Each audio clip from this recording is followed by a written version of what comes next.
Gumaganda ang paligid kung bawat tao ay puno ng pag-ibig.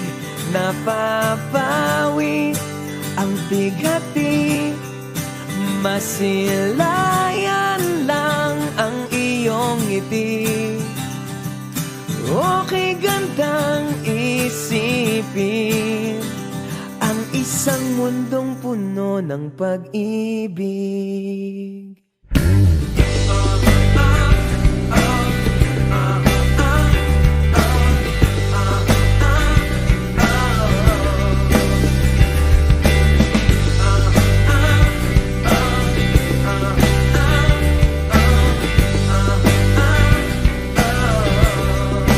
Parang isang bulaklak na kay ganda na inabot mo sa iyong sinisinta, ang iyong nilaan na pagmamahal. Ang dulot nito ay tunay na ligaya.